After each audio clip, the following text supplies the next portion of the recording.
Hi, this is Rajesh Sharma. ఇవాళ నేను మళ్ళీ 2 రోజుల గ్యాప్ తర్వాత ఫ్యూచర్ సిటీ గురించి, అదే ఫోర్త్ సిటీ ఆఫ్ హైదరాబాద్ గురించి మాట్లాడబోతున్నాను. నేను ఈ మధ్యకాలంలో నా వీడియోల ద్వారా చూసి దాంట్లో ఉన్న నంబర్ల ద్వారా నన్ను కాంటాక్ట్ చేస్తున్న వారందరికీ హృదయపూర్వకంగా ధన్యవాదాలు చెప్తున్నాను. వీళ్ళందరితో నేను ఇంటరాక్ట్ అవుతున్నప్పుడు కొన్ని అంశాలు వెలుగులోకి వస్తున్నాయి. అంటే రియల్ ఎస్టేట్ రంగంలో ఇన్వెస్ట్ చేయడానికి ఇన్వెస్టర్లు ఏ అంశాలను పరిగణలోకి తీసుకుంటారు. నేను చాలా చెప్తాను, మొదటి నుంచి కూడా నేను రోడ్ కనెక్టివిటీ చూసుకోండి, సేమ్ టైం ఆ సరౌండింగ్లో డెవలప్మెంటల్ యాక్టివిటీస్ ఏమేమి వస్తున్నాయి అనేది ఒక జియోగ్రఫికల్గా గ్రౌండ్ పరిస్థితిని తెలుసుకోవడంతో పాటు ఆ వస్తున్న ప్రాజెక్టులు ఆ ఏరియాకు ఎంత దూరంలో ఉంటున్నాయి, వాటి ఇంపాక్ట్ ఎలా ఉంటుంది, ఇది అనలైజ్ చేసుకోమని చెప్తా. చాలామంది నాకు కాల్ చేసే వాళ్ళు ఏమంటారంటే, పలానా చోట బాగుంది తీసుకోండి అని అంటే వెంటనే గూగుల్ పిన్ ఇవ్వండి అంటారు. కోర్స్ టెక్నాలజీ వచ్చిన తర్వాత అది చాలా చాలా ఈజీ అయ్యింది. కానీ నాకు ఒకటి అర్థం కాదు, గూగుల్ పిన్ ద్వారా మీరు లొకేషన్ చూస్తారు, ఏం తెలుస్తుంది? నియర్ బై రోడ్లు తెలుస్తాయి, ఇప్పుడున్న రోడ్లు తెలుస్తాయి, భవిష్యత్తులో వచ్చే రోడ్లు తెలియవు కదా. ప్రభుత్వానికి ఒక ప్రణాళిక ఉంటుంది. అది 1 yearలో ఏం చేస్తారు, 2 yearsలో ఏం చేస్తారు, 5 ఏళ్ల తర్వాత ఏం చేస్తారు, 10 ఏళ్ల తర్వాత ఏం చేయాలి, దీనికి సంబంధించిన ప్రణాళిక ఉంటుంది. మనందరికీ తెలుసు, హెచ్ఎండిఏకి సంబంధించి 2013లో 2030 ప్లాన్ నోటిఫై అయింది. అంటే 2013లో 2030కి సంబంధించిన హెచ్ఎండిఏ ప్లాన్ వచ్చింది. అప్పుడేంటి, అప్పటికి ఈ రీజనల్ రింగ్ రోడ్ అనే ప్రతిపాదన లేదు. సో ఔటర్ రింగ్ రోడ్ తర్వాత ఏ ప్రాంతాలకు ఎక్స్పెండ్ అయ్యే స్కోప్ ఉందని చెప్పి కొన్ని సర్వే నంబర్లను గుర్తించి దాని పరిధిలోకి హెచ్ఎండిఏని తీసుకొచ్చి ఆ హెచ్ఎండిఏ పరిధిలోకి చేర్చిన వాటిల్లో జోన్లుగా విభజించి R1, R2, పెరి అర్బన్, తర్వాత ఇట్లా ఇవన్నీ చేసి 111 G1 కూడా పరిగణలోకి తీసుకొని ఇవన్నీ చేసి వాడు నోటిఫై చేశారు. దాంట్లో ఆ ఏరియాను, ఆ రెసిడెన్షియల్ జోన్స్ని, వాటిని కనెక్ట్ చేస్తూ కొన్ని రోడ్లను ప్రతిపాదించారు. ఆ రోజు ప్రతిపాదన ప్రకారం ఆల్మోస్ట్ అన్ని ఏరియాలో కూడా 100 feet రోడ్లనే ప్రతిపాదించారు. కానీ ఎప్పుడైతే మాధాపూర్ నుంచి ఇటు నియోపోలిస్ వైపు ఎక్స్పాండ్ అయిందో హైదరాబాద్, అక్కడ హైరైజ్ కన్స్ట్రక్షన్స్ రావడం మొదలైంది. ఇటు రెసిడెన్షియల్ పర్పస్ కావచ్చు, అటు కమర్షియల్ పర్పస్ కావచ్చు. హైరైజ్ బిల్డింగ్స్ వస్తుండడం వల్ల తక్కువ ప్లేస్లో ఎక్కువ మంది అకామిడేట్ అయ్యే రకంగా ఒక పరిస్థితి క్రియేట్ అయింది. అప్పుడు ఏం గుర్తించింది గవర్నమెంట్?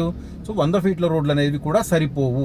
సో అలాంటి రద్దీ ఎక్కువగా ఉండే ఏరియాలలో కనీసం 150 feet రోడ్ కావాలని ఇప్పుడు నియోపోలిస్ ఏరియాలో, అంతకుముందు ఎక్స్పాండ్ అయిన ఏరియాలన్నింటిలో కూడా 100 feet రోడ్లే ఎక్కువ, 60 feet 100 feet రోడ్లే ఎక్కువ. అట్లా ఉండడం వల్లనే కదా ఇప్పుడు ఆ ఏరియాకు కనెక్ట్ అయిన రెసిడెన్షియల్ ఏరియాస్ మణికొండ, పుప్పాలగూడ లాంటి ఆ రోడ్లు ఇరుకు అసలు మామూలుగా ఉండట్లేదు. ఆ రోజు ఆలోచించలేదు, ఆ రోజు 40 feet చాలనుకున్నారు, అంతే ఇచ్చారు.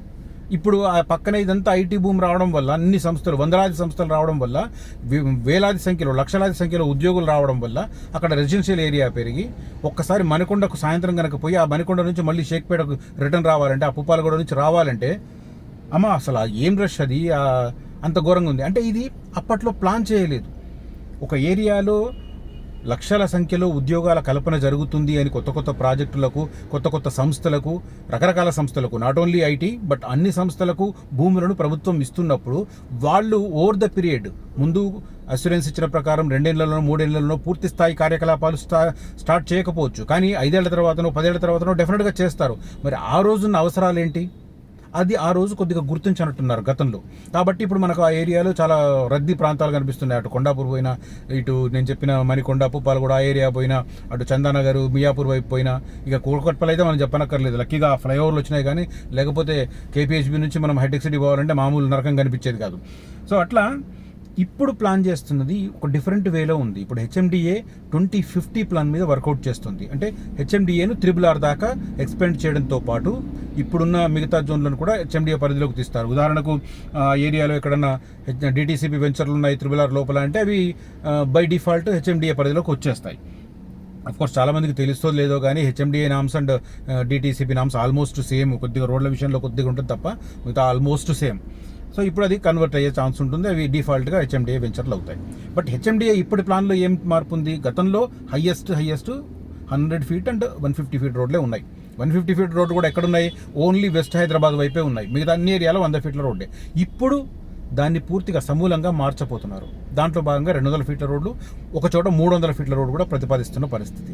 సో ఇవి జరుగుతున్నప్పుడు, ఇంత క్లారిటీతో గవర్నమెంట్ ముందుకెళ్తున్నప్పుడు ఫ్యూచర్ సిటీని సాధ్యమా అని ఇప్పటికి కూడా చాలామంది అడుగుతుంటారు. కొంతమంది రేవంత్ రెడ్డి చేస్తాడా, తర్వాత కాంగ్రెస్ పార్టీ చేయనిస్తుందా, తర్వాత కొంతమంది అసలు ఆయన దగ్గర డబ్బులు ఉన్నాయా, ప్రభుత్వం దగ్గర డబ్బులే లేవు, ఇట్లాంటివి మాట్లాడుతుంటారు. అంటే ఇలాంటివి 2 పాజిటివ్ పాయింట్స్ ఇక్కడ దయచేసి అర్థం చేసుకోవాలి. ఒకటి, ఏ కొత్త ప్రతిపాదన తీసుకొచ్చినా దానికి భూములు కావాలి. భూముల సేకరణ ఇప్పుడు ప్రారంభిస్తే ఎప్పటికి పూర్తవుతుందో తెలియదు, ఎప్పటికీ ఇవన్నీ మెటీరియలైజ్ అవుతావో తెలియదు. ఇప్పుడు గత ప్రభుత్వం ఫార్మాసిటీ పేరు మీద సేకరించింది. ఆ రోజు భూసేకరణలో అప్పటి కాంగ్రెస్ నాయకులు చాలా ఇబ్బంది పెట్టారు కదా, కొంతమంది ధర్నాలు చేశారు. ఇప్పుడు నేను ఆ రూట్లో రోజు తిరుగుతుంటా కాబట్టి కొన్ని చోట్ల ఫార్మాసిటీ భూసేకరణ వ్యతిరేక కమిటీ అని చెప్పి స్తూపాల్లాగా పెట్టి నల్ల జెండాలు పెట్టారు, ఇప్పుడు కూడా ఉన్నాయి అక్కడ. సో అట్లా ఆ రోజు కాంగ్రెస్ పార్టీ నాయకులు చేశారు. కానీ అదృష్టం ఏంది, వాళ్ళకి ఇప్పుడు రెడీమేడ్గా 14,000 ఎకరాలు సేకరించింది, రెడీగా ఉంది. భూసేకరణ ఇప్పుడు ప్రారంభిస్తే ఈయన తలపెట్టింది 4 ఏళ్లలో సాధ్యం కాదు అని అనుకోవడానికి ఆస్కారం ఎక్కువ. కానీ రెడీగా ల్యాండ్ బ్యాంక్ ఉంది అక్కడ. 40,000 ఎకరాలు ల్యాండ్ బ్యాంక్ చేతిలో ఉంది. సో ఫస్ట్ సమస్య తీరిపోయిందా. ఇక నెక్స్ట్ ప్రధానమైన సమస్య ఏంటి, మనకు ప్రధానంగా కనిపించేది విద్యుత్. అంటే కొత్తగా ఆ ఏరియాకు విద్యుత్ రావాలి అంటే ఎక్కడి నుంచి తీసుకొస్తారు, ఎక్కడి నుంచి లైన్లు వేస్తారు, ఇవన్నీ జరగాలి. అక్కడ ఆల్రెడీ 765/400 పవర్ గ్రిడ్ ఎస్టాబ్లిష్ అయ్యింది. ఈ 14,000 ఎకరాలలో ఎన్ని సంస్థలు వచ్చినా రెడీగా పవర్ ఇవ్వడానికి రెడీగా వ్యవస్థ మొత్తం రెడీ అయి ఉన్నది పరిస్థితి.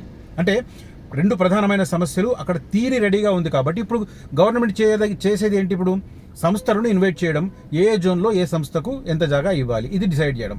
సంస్థలకు మంచి ప్యాకేజ్ ఇచ్చి వాళ్ళకి మంచి ల్యాండ్ ఇచ్చారనుకోండి, they are also ready to come and start their activities. అందుకు ఉదాహరణ మనకు అక్కడ కొత్తూరు ఎక్స్ రోడ్ నుంచి మనం వెళ్తుంటే left side Amazon data centre already 2,000 మంది పనిచేస్తున్నారు దాంట్లో. అంటే ఫ్యూచర్ సిటీలో ఒక సంస్థ ఆల్రెడీ వర్క్ చేస్తుంది. ఇది గుర్తించట్లేదు చాలామంది. ఫ్యూచర్ సిటీ వస్తుందా ఆల్రెడీ 2,000 మంది పనిచేస్తున్న అమెజాన్ డాటా సెంటర్ ఉంది.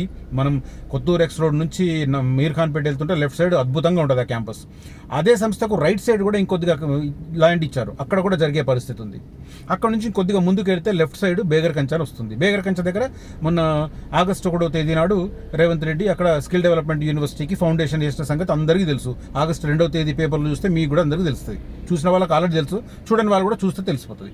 దానికి సంబంధించి లేటెస్ట్ డెవలప్మెంట్ వీడియో ఉంది ఇవాళ జరిగిన, అంటే నిన్న జరిగిన రివ్యూకి సంబంధించి ఒక్కసారి చూడండి. ముఖ్యమంత్రి రేవంత్ రెడ్డి పక్కన కూర్చున్నది స్కిల్ డెవలప్మెంట్ యూనివర్సిటీకి చైర్మన్గా వ్యవహరిస్తున్న భారత పారిశ్రామిక రంగంలో ఒక క్రెడిబిలిటీ ఉన్న చైర్మన్ చైర్మన్ ఆనంద్ మహీంద్ర గారు.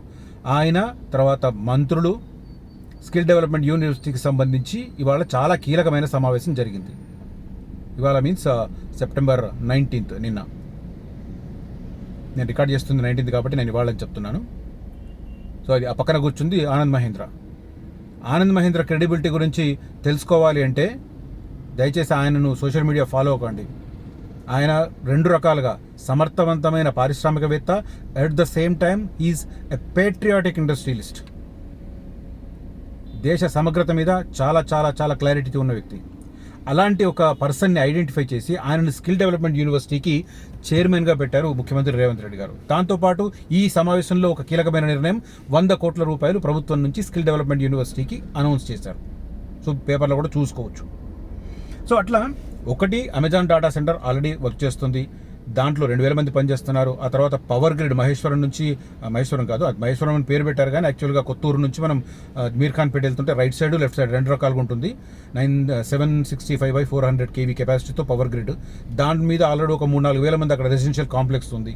ఆ తర్వాత మీర్ ఖాన్ పేట వెళ్తుంటే లెఫ్ట్ సైడ్ బేగర్ కంచె దగ్గర స్కిల్ డెవలప్మెంట్ యూనివర్సిటీ, ఆ డెవలప్మెంట్ చూస్తున్నాం.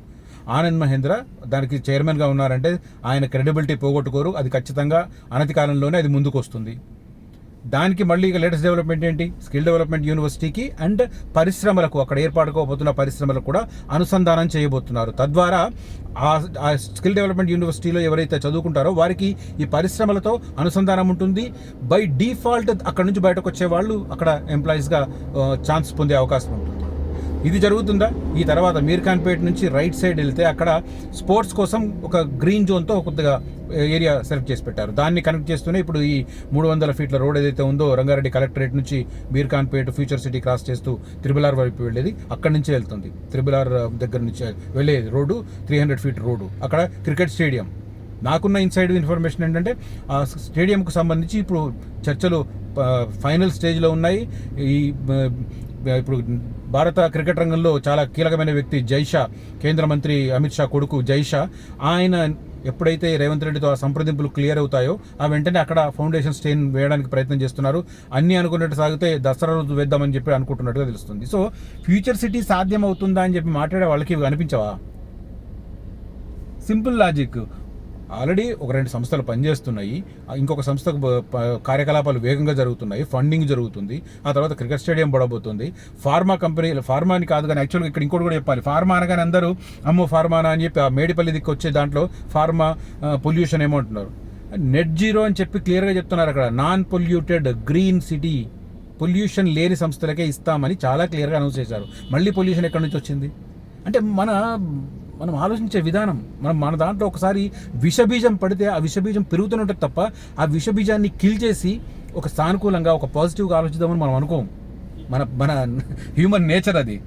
మనకు నెగటివ్ ఎక్కినంత ఫాస్ట్గా పాజిటివ్ ఎక్కదు. అదే పెద్ద అంటే మంచి పని చేయడానికి 1,00,000 సార్లు ఆలోచిస్తాం, చెడ్డ పని చేయడానికి పక్కన నిర్ణయం తీసుకుంటాం. మన నేచర్, హ్యూమన్ నేచర్ అది. సో ఇట్లా తర్వాత ఇంకోటి పొలిటికల్ కంపల్షన్ కూడా చూడాలి. రేవంత్ రెడ్డి 4 ఏళ్ల తర్వాత ఎన్నికలకు పోవాలంటే కనీసం ఆయన కొన్ని చెప్పుకోవాలి కదా.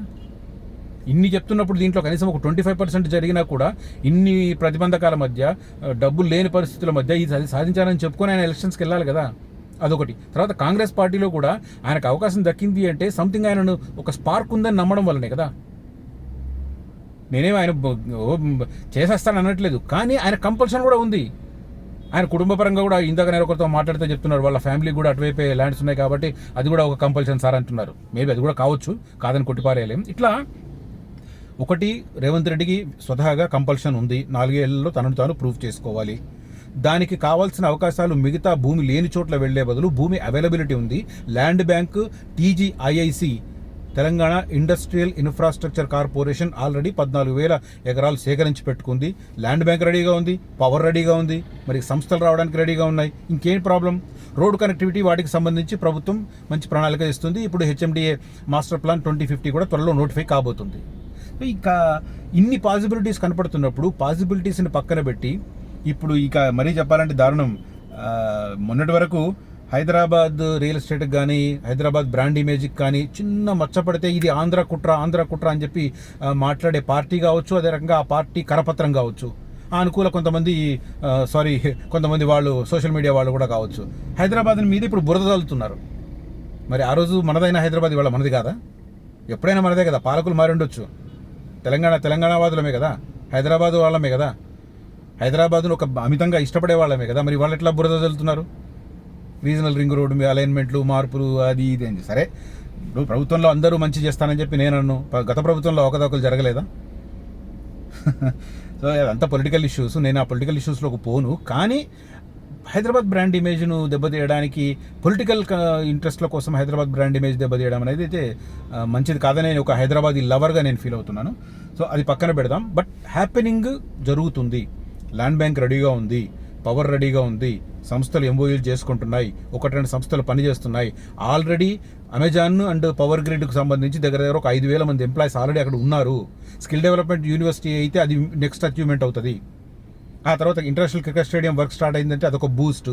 దానికి తోడు ఆ ఏరియా నుంచి 2 200 ఫీట్ రోడ్లు, 1 300 ఫీట్ రోడ్ వెళ్తుంది. సో ఈ కనెక్టివిటీ చూసుకొని దీన్ని ఆధారంగా ఒక నిర్ణయం తీసుకోవాలి. ఏమి లేని చోటనే ల్యాండ్లు కొని వాళ్ళు వేసిన రోడ్ల మీద మామిడి చెట్లు, చింత చెట్లు మొలిచిన వెంచర్లు చూసాను నేను. అట్లాంటి వెంచర్లలో పెట్టుబడులు పెట్టారు. మరి వాళ్ళు ఎట్లా పెట్టారో తెలియదు. బట్ హ్యాపెనింగ్ ఏరియాల మీద మాత్రం డెఫినెట్గా మంచి బాగుంటుందని చెప్పి నేను అనుకుంటున్నాను. సరే, ఈయన చెప్పేది మొత్తం అయితే అని కూడా నేను అనట్లేదు. 100% పూర్తి చేయడం కష్టమే కావచ్చు, కానీ ఎఫర్ట్స్ ఉన్నాయి, ఛాన్సెస్ ఉన్నాయి, కంపల్షన్స్ ఉన్నాయి. ఇవన్నింటినీ దృష్టిలో పెట్టుకొని ఫ్యూచర్ సిటీలో కనీసం ఈయన హయాంలో ఒక 30% వర్క్ అవుతుందని చెప్పి మనం అనుకోవచ్చు, 30-40% వరకు అవుతుందని చెప్పి అనుకోవచ్చు అని నా అభిప్రాయం. ఎంఓయూలు కూడా చాలా ఫాస్ట్గా జరుగుతున్నాయని చెప్పి అంటున్నారు. సో ఓవరాల్గా ఇది గ్రౌండ్ రిపోర్ట్. నేను అక్కడ తిరుగుతున్నాను రెగ్యులర్గా, కాబట్టి ఫ్యూచర్ సిటీ సాధ్యమా అని అడుగుతున్న వాళ్ళకి ఒక కనువిప్పు కలిగించే ఉద్దేశంతో నేను ఇవాళ ఈ వీడియో చేస్తున్నాను. నా పాసిబిలిటీస్ నేను చెప్పాను, ఇది నా యాంగిల్ మాత్రమే.